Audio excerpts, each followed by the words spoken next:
There's no need for a child from someone in their 30s. Step aside. I decided to get engaged after being actively pursued by a younger coworker. However, his mom opposed it because of my age, and my fiance said, I'm going to find a younger woman to marry. Maybe it's my fault for not being a better judge of character, but I can't forgive what his mom said. Then a powerful ally appeared. It's time for a big revenge plan. My name is Natalie Kelly. I'm 34 years old and work as an editor for a comic publishing company. I'm single. Recently, more comics have been going digital, and our editorial team decided to launch a webcomic app, for which I was appointed as the leads. Now that I'm in my mid-30s, maybe I should think about my marriage and kids. But my career is going well, and I've never really wanted to get married. Honestly, I'm fine staying single for the rest of my life. Since my family lives in New York City, I still live at home. I contribute to the household expenses, but I make a pretty good salary, so I still have plenty left over. Time to get married. My dad used to nag me, but ever since my older brother got married and had kids, he's backed off a bit. Kids are the best. Now he says that while holding his grandchild. If it weren't for that, living at home would be truly comfortable. My mom is mostly on my dad's side. It's your life, so live it how you want. Just make sure you don't have any regrets. That actually hits me the hardest. Is there really anyone out there living without regrets? Hey, Natalie, want to grab a bite to eat today? I found a great place. The one who spoke to me was my junior coworker, Tim Simpson. Not today. I'm heading over to see Mark to discuss his new series. Oh, bummer. But it's all thanks to you that Mark is going to serialize with our webcomic, right, Natalie?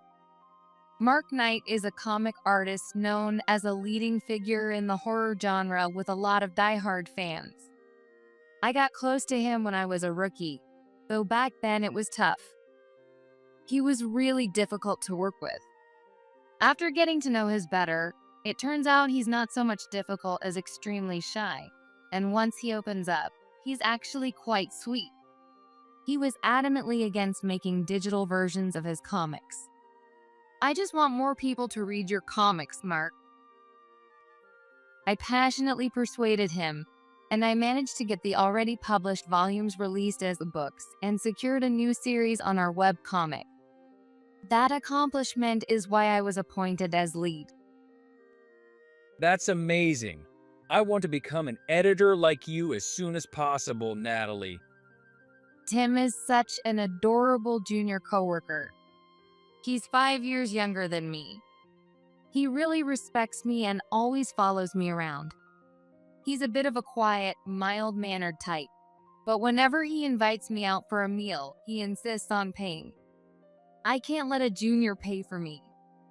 I always try to cover it. Natalie, if a guy says he'll pay, you should just say thank you and let him. Besides, I only pay for people I like. He's a bit cheeky, refusing to let me pay. You're such a cheeky one. Despite saying that, it secretly makes me happy. Even I have a bit of a feminine side, after all. I knew that Tim liked me, but dating someone from the same office can be complicated, and the fact that he's 5 years younger bothered me. So I had been dodging his advances for over a year. But well, one thing led to another. After a couple of drinks, we ended up in that kind of mood, and eventually in that kind of relationship. It's something that happens often enough between adults. Let's not get all clingy at work, okay? Got it. But in exchange, let's get engaged. His response took me by surprise. It feels a little insecure without any commitment. If we get engaged, I'll feel more at ease. I thought it was almost like something a girl would say. But having been a young girl myself once, I understood how he felt. So we started dating with marriage in mind, and I introduced him to my parents. My parents and my brother's family welcomed him kindly for the most part. But after he left, my dad, looking grumpy, made a snide remark. What was that? Such a wimpy guy. He won't be able to protect you when it counts. He's way better than you, Dad, acting all high and mighty just because you're a man. I got mad, and we ended up having an argument. Okay, both of you, enough already. Nowadays, they call them mild-mannered guys or something like that, and apparently they're popular. I still prefer someone like your father, though. Well, With my mom saying that, my dad turned red and fell silent. I couldn't tell if he was blushing from anger or embarrassment, but it was probably the latter. I do wonder what my mom sees in such an old-school, stubborn man, but maybe their marriage is better than I thought. However, not long after, something happened that seemed to prove my dad right. That day, Tim and I were having drinks at a casual local bar. Growing up in a small town, I've always preferred simple, local places rather than trendy, fancy spots, and I prefer a beer over a cocktail. That night, I was enjoying some beef stew, potato salad, and grilled sausages. Tim, being from a classy neighborhood like Upper West Side, apparently wasn't used to pub like this. He was cautiously trying the beef stew for the first time, and then he smiled. Hey, it's actually pretty good. Then, a group of 3 men at the table next to us called over to me. "Hey there, heading for some fun with your young boyfriend later?" These days, saying something like that to a woman could easily cause trouble, but it was just a casual comment over drinks, and I knew there was no ill intent, so I responded lightly. "Yeah, jealous much?" Tim's smile quickly faded, and he whispered to me. Hey, don't bother with guys like that. And the way he said it had this condescending, belittling tone. Sure, the men who called out to me were in work clothes, probably grabbing a drink after work, but we weren't at some fancy bar in Manhattan, so it was totally fine. Even whispers can be heard sometimes. Did you just call us guys like that, kid? One of the men, with a bit of a gruff voice, said, and Tim visibly panicked. No, I didn't say anything. Natalie, let's go. He got up and headed to the register. We still had drinks and snacks left. Hey, your boyfriend's leaving? Why don't you come have a drink with us, sweetheart? The man kept talking, but Tim left the pub without even turning back. I'm sorry for what he said, guys. I'll make sure he learns better. See you around. I smiled and said to the men, Oh, it's all good. Tell your wimpy boyfriend we said hi. They laughed and waved at me. A wimpy boyfriend. Yeah, the way he freaked out was more than wimpy. It was pathetic. Like my dad said, maybe he really wouldn't be able to protect me when it mattered.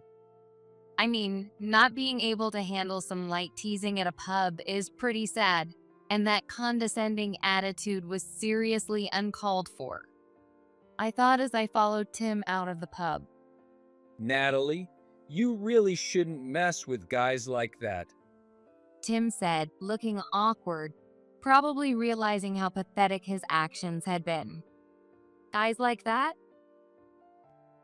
You know, those muscle-headed laborers, right? That was blatant jobs discrimination. Did he really think it was okay to look down on anyone who wasn't in a suit? My dad's a construction worker, you know? What? Tim froze at my words. I mean, craftsmen are different. He made a poor excuse. What if something happened because you got too friendly with a stranger? If they held a grudge or started stalking you, that'd be trouble. No, things like that rarely happen. Sure, with all the information shared online these days, some people might think the world is full of dangerous individuals. But if you're that worried, you'll never be able to connect with anyone. Before I could finish, Tim cut me off. If anything happened, I wouldn't be able to protect you as I am now. Maybe I should learn some martial arts or something, so I can protect you properly. I couldn't help but feel my heart skip a beat when he said that. In the end, Tim never actually took up martial arts, and he never really protected me either. I also went to visit Tim's houses. It was a pretty impressive home in a quiet, upscale neighborhood. His parents were refined and calm, basically the complete opposite of my family. So, Natalie, how old are you? Tim's mom asked, and I wondered how much Tim had told them about me as I answered. I'm 34.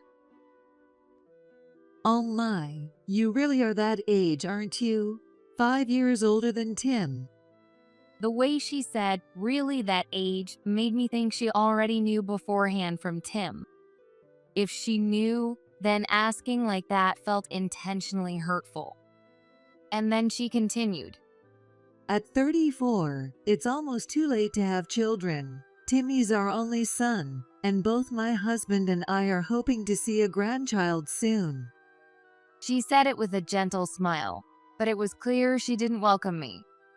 I was also a bit put off by how she called him Timmy. Sorry, I never thought my mom would say something like that. On our way to the station, Tim apologized repeatedly. Well, if her only son says he wants to marry a woman 5 years older than him, I guess that's how she'd react. It was somewhat understandable. But if I married Tim, there was a good chance I'd end up living in that house. I had a feeling they'd ask me to quit my jobs too. Plus, I had a secret I still hadn't told Tim. Maybe sensing my anxiety about marriage, Tim tried to reassure me. Even if we get married, let's just live as the two of us until we have kids. I want you to keep working too. It'd be such a waste for someone as talented as you to quit. And when we have kids, I'll help with the housework and raising them. But the fact that he mentioned kids twice made me think that having children was a given and non-negotiable. I have just one condition, or rather, a request. Sure, anything. If it means I get to marry you, Natalie, I'll do whatever you want. Since Tim said that, I decided to share my secret and make a request. Tim agreed willingly. At that moment, I thought maybe I could make it work with him. He might be a bit unreliable, but I felt like he genuinely put me first. About 2 weeks after visiting Tim's parents, I noticed something seemed off with him. You seem a bit down, don't you? Do I? I don't think so. Anyway, why don't you come over for dinner this weekend? My mom's really excited to cook for you. Honestly, I wasn't too keen on the idea, but I couldn't exactly refuse. Plus, if we were going to get married, it wouldn't hurt to try her cooking. Differences in habits and taste preferences are often points where newlyweds stumble, after all. Okay, sure, I'm looking forward to it. When I said that, I noticed Tim's face tense up a bit, but I didn't think much of it at the time. That day, Tim was supposed to pick me up from the station, but he messaged me that morning saying he had an unexpected errand and couldn't come. So, I stopped by a shop his mom liked and bought a fruitcake as a gift before heading to his house. Thank you for having me today. I heard you like the cake from this shop, so... The response I got after greeting them and handing over the cake was unexpected. Oh, so Timmy invited you here saying we'd have dinner at home. What? Well, it's fine. Anyway, come on in. With that, I stepped from the entrance into the living room. where Tim was sitting on an expensive-looking sofa, his head down. He knew I had arrived but didn't look at me. His dad wasn't around. I asked you to come here today because there's something I need to discuss with you. Really? I thought you wanted me to come because you wanted to cook. Feeling something was off, I asked. Why would I need to cook for you? She said it very softly, but I heard it clearly. Look, I'll be blunt. We don't need a child born from someone in their 30s. Besides, there's no guarantee you'll even be able to have a child, right? What? You know, as a woman, don't you? The older you get, the harder it is to have kids, and the risks of complications during childbirth or having a child with disabilities increase. I knew that too. It's true, but on the flip side, there's no guarantee that being young means you'll definitely conceive and have a healthy baby. You're 34, right? Even if you got pregnant now, by the time you give birth, it would be a late pregnancy. That was also true. There's no guarantee we'd conceive right after getting married, and even if we did, I'd be 35 by the time I gave birth. But there are lots of couples like that. There's no such thing as a risk-free pregnancy or childbirth. And marriage is about making that commitment together, understanding the risks, and supporting each other. Despite everything his mom was saying to me, Tim just sat there on the sofa, head down, saying nothing. Timmy is a kind boy, so I'm saying this on his behalf. You're 5 years older. Step aside now. The kind Tim didn't defend me, and instead, in a small voice, he said, Sorry, I'm going to date someone in their 20s, so let's break up. A flood of emotions ran through my mind. He was the one who approached me in the first place.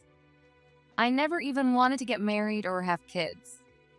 But somewhere along the line, I fell for him too, and I thought we could build a life together as a couple.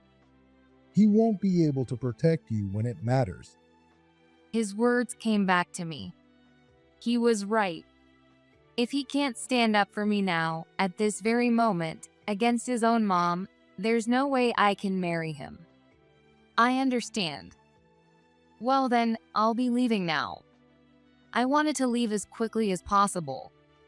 Tim followed me as I headed to the front door. I'm really sorry, but my mom told me all these scary stories about late pregnancies. I do love you, Natalie, but I just don't think I can do it. He said, eyes brimming with tears. You're right. You can't handle it. I get it now. Go ahead and find a young bride, just like your mom said. Goodbye. With that, I left the house. I felt some anger, but there was no regret. In fact, I thought it was probably better to realize this before getting married. Since I had some doubts myself, I convinced myself that this was for the best. To keep the tears from falling, I looked up at the sky for a while. When I got home, a letter had arrived from somewhere. It was a test report that no longer mattered now. The truth is, back in my late 20s, I went to the gynecologist because of irregular periods and found out I had fibroids in my uterus. They weren't big enough to require surgery, and we decided to monitor them for a while. With my busy work schedule, I ended up ignoring the issue. But when talks of marriage with Tim came up and he expressed a desire for children, I decided to get properly checked and treated. Uterine fibroids can sometimes cause infertility. A man and woman who plan to get married examine each other for fertility problems. When Tim proposed, I made this check a condition for us to proceed together. Usually, due to privacy concerns, test results are individually notified, but Tim said, I don't want my mom seeing it. So we both agreed in advance for the results to be sent to my place. With a mom like his, I figured there was a good chance she'd open his mail and read it.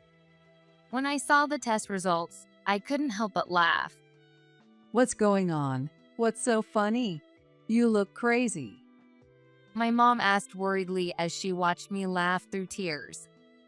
I broke up with that guy I brought home the other day.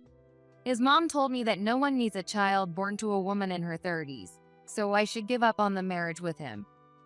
What? It was my dad who shouted. That's ridiculous. What do they think our daughter is? I never liked that guy from the start. Good thing you're not marrying him. Yeah, you were right, Dad. My parents were kind to their heartbroken daughter. You don't have to get married. Just stay here forever. That's what my dad said. Well, that'd be a bit of a problem too. I laughed through my tears as I replied, I'll be fine. I still have my jobs.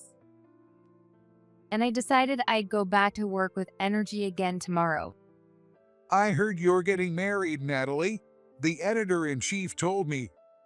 Mark said that to me when I went to pick up a manuscript. After I accepted Tim's proposal, he had gone and reported it to our editor-in-chief. That's why dating within the office always ends up being annoying and messy. Oh, that info is outdated. The marriage isn't happening anymore. Really? Well, I mean, no offense, but I think that's probably for the best.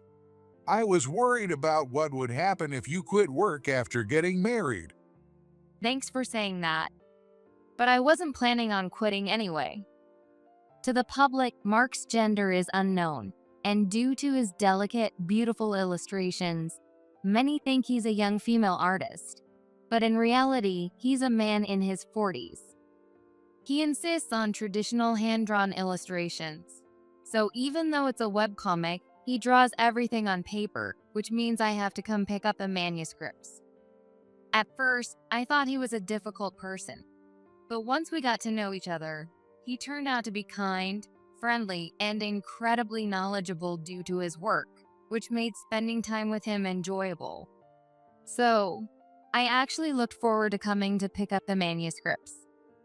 Though we started out as just editor and assigned comic artist, we've become friends now. I guess I'm just not cut out for marriage.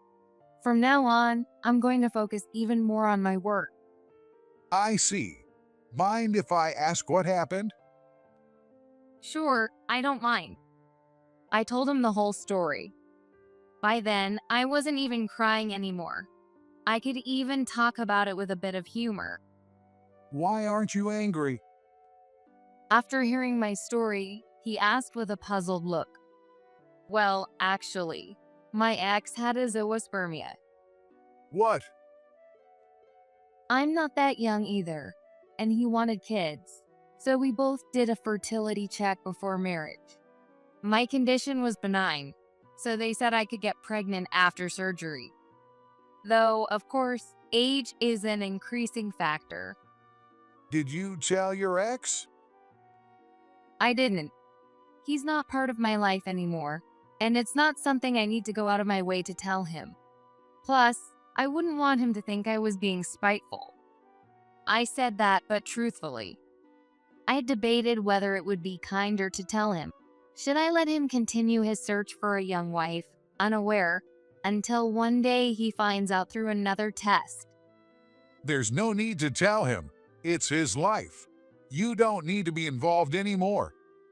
When Mark said that, I felt a weight lift off my shoulders. Oh, but you guys still work at the same company, right? It might be hard to not be involved at all. It's fine. He actually requested a transfer and moved to another department. He's not the strongest person, so I guess he didn't want to run into me at work. He's in the girls' comic division now. I'm sure he felt some guilt too. Honestly, I was glad he was out of my sight. Even though we were in different departments, since we were in the same publishing company, I'd still hear things about him. Apparently, Tim was regularly going to group dates and really putting effort into finding a young wife. I wasn't looking to badmouth an ex, but since a lot of people knew we'd been engaged, they were curious and asked about our breakup. His mom told me they didn't need a child born from a woman in her 30s, so he broke it off. I gave that straightforward answer to a close colleague, and it seemed to be a more shocking reason for the breakup than I expected. Tim ended up being known behind his back as a mama's boy with a toxic mom. Well, it wasn't wrong, so it couldn't be helped. Tim's reputation with the women at work had tanked, but it seemed he found someone at one of those group dates. They said it was a 25-year-old office lady, that she was pretty cute, and that they were getting married next month. There were multiple people eager to tell me, even though I hadn't asked. People love a good scandal or a dramatic twist, especially when it involves someone they know. They were all very sympathetic towards me, but honestly, that got a little annoying too. One day, I ran into Tim in the hallway. Considering we worked in the same building, it was bound to happen. "I heard you're getting married. Congratulations," I said with a smile. Oh, thank you. Tim averted his eyes awkwardly. I really am sorry, Natalie. I didn't need an apology at this point. It's okay. You're marrying a woman in her 20s just like your mom wanted, right? That's great. Yeah, she's pregnant, so we're kind of rushing our wedding. What? Well, I mean, you might think it's too soon since it hasn't even been a year since we broke up, but That's not the point. Is she really pregnant? yeah, I see. That's good. Congratulations. Tim seemed to think I was shocked because his new girlfriend was pregnant. He kept apologizing, saying, "I'm sorry," over and over. But that wasn't why I froze, of course. I contacted Mark to see if I could visit his place because I had something to discuss. Of course, I've got some delicious roast beef here. Just bring a bottle of red wine as my consultation fee. Since he said that, I bought a slightly expensive bottle of red wine and went to his place. I needed someone to talk to, but I couldn't tell anyone at work. Mark knew the situation and seemed like someone who could offer fair, level-headed advice. It could be a mistake in the test results, but I've heard that test is quite accurate, so it seems unlikely. Which would mean, Yeah, it's probably not Tim's child, right? no kidding. They call that brood parasitism, right? So what do you want to do? That was exactly what I wanted advice on. Should I just pretend I don't know, or should I tell Tim about his azoospermia diagnosis? I already told you before, I think there's no need to tell him. It's his life. If he ends up raising someone else's kid as his own, unaware, then that's better for him. Ignorance is bliss, right? Yeah, you're right. Wait a sec. You don't seem satisfied. What do you really want? Who are you mad at? I'm mad at that brood parasitism woman, but I've never met her, so it doesn't feel real. As for Tim, I just think I wasn't good at judging him. But The person you really can't forgive is his mom, right? yes, I can't forgive what she said to me. I want to forget it, but it keeps coming back and making me mad. Yeah, I get that. Okay, got it. I'll help you get revenge on his mom. When Mark used the word revenge, it made me realize that yes, I wanted revenge against her. But how? Even if I contacted Tim's mom now, she probably wouldn't agree to meet me. While I was thinking that, Mark started making a phone call. Can I speak to Tim Simpson, please? It seemed like he was calling the editorial department for Girls Comics where Tim worked. Mark contributes significantly to our company's revenue, so no one would find it strange if he suddenly called a different department. Sorry to bother you all of a sudden. The story I'm working on has a mother in her 50s, and your mom is around that age, right? I was wondering if you could tell me if she takes any classes or does any activities? Mark was casually getting personal information about Tim's mom.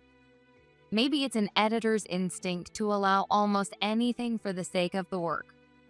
She goes to a flower arrangement class at the Cultural Center by the station every Wednesday at 2 p.m. After ending the call, Mark turned to me with a mischievous grin. The next Wednesday, Mark and I waited on the first floor of the building where Tim's mom attended her class. Middle-aged women with the air of wealthy housewives were coming down from the elevator one after another. Oh, it's you. What brings you here? Tim's mom noticed me and looked suspiciously at Mark, who was standing beside me. It probably looked a bit odd to see me in a business suit next to Mark, who was dressed in well-worn denim from head to toe. But just to defend Mark's honor, those were quite expensive vintage jeans. I need to talk to you. Do you have a moment? When I said that, she looked at me with a curious expression. And who is this gentleman with you? This is Mark Knight, our publishing company's leading comic artist. Oh, I've heard the name from my son. You're quite famous, aren't you? So what brings you to talk to me? She looked excited. Her curiosity and starstruck enthusiasm clearly piqued. Just as expected, exactly the reaction we wanted. I invited her to a cafe inside the building.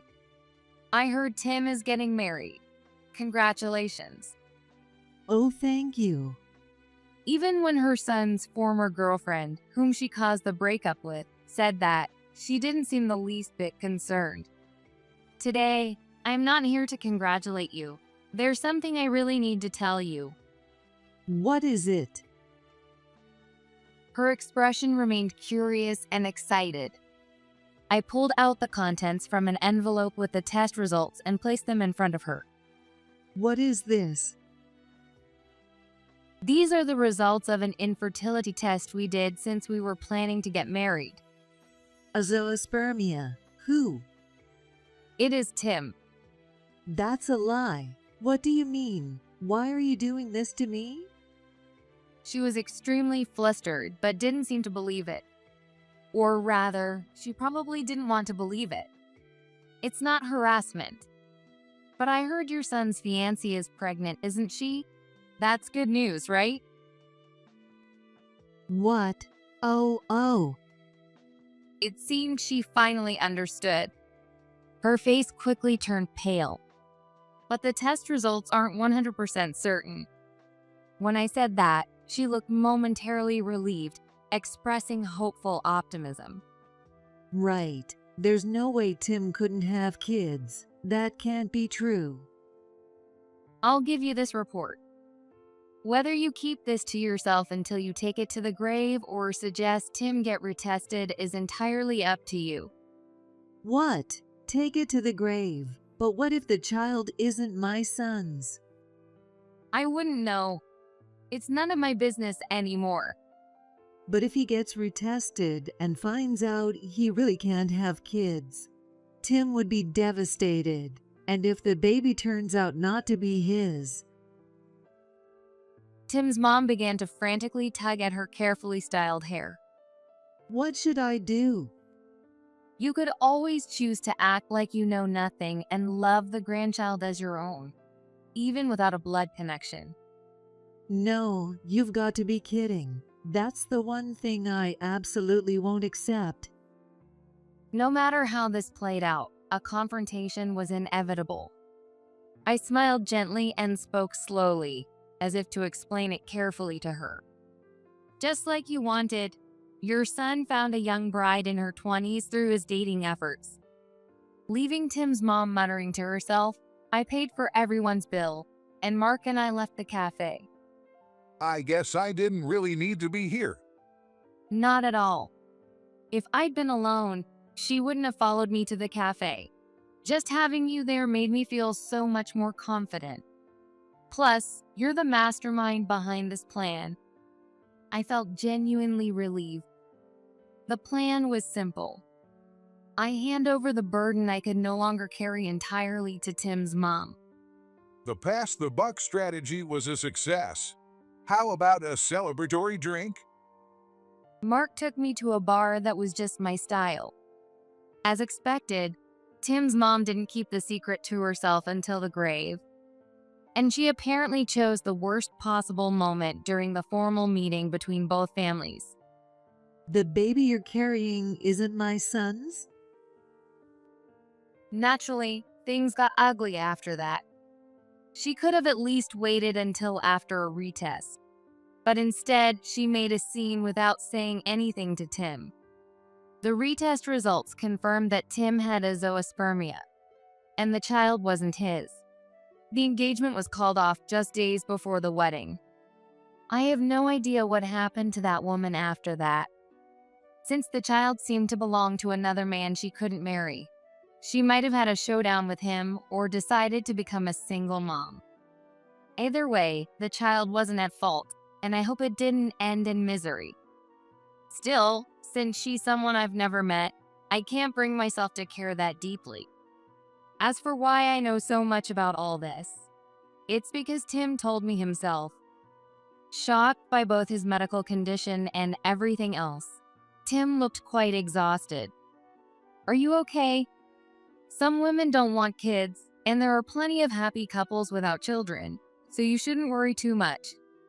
I found myself offering words of comfort when I saw him in the break room.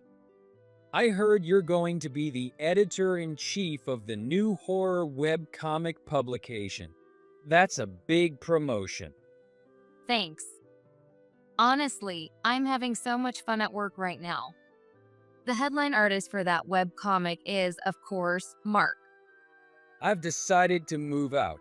After everything that happened, I realized staying with my mom would ruin me. It sucks that I didn't realize this sooner. Maybe I wouldn't have ended things with you. According to Tim, his mom had become even more attached to him, begging every night in tears for him to stay by her side, saying she no longer needed grandchildren. We can't change the past, but we can change the future. I think Tim made the right decision. Do your best. I'm rooting for you. Thank you. You do your best too, Natalie. One of us extended a hand, and we shook. I felt genuinely good. Mark's new series in the upcoming comic is a mother-son horror story. The mother, driven by her love for her son, descends into madness, and it's terrifying. Sorry for using this as material, but I got the idea from this whole situation. I'm honored to have been of help. So, are you planning to get back together with your ex-fiancé? No way. We shook hands, wished each other well, and parted on good terms. I see. That's good. What? Well, would you continue being my partner from now on? Of course. Let's keep making great work together. Oh, I didn't phrase that well. That was supposed to be a proposal. What? I mean, I do like Mark, and I definitely enjoy being with him. I don't really want kids, and besides, the work we create together is kind of like our child, isn't it? He seemed to be trying to say something profound. Horror comics as our child. I laughed as I said that. Maybe that wasn't the best comparison. Seeing him look troubled, I answered, "That's totally fine. Being partners in both work and life might actually be nice." And when I invited him to my place, I thought my dad might have something to say again since Mark is tall but very thin. That guy's a craftsman. He's lived by his own skill alone and impressive. Natalie, you've got a good eye this time. My dad praised him highly, which made me feel oddly relieved.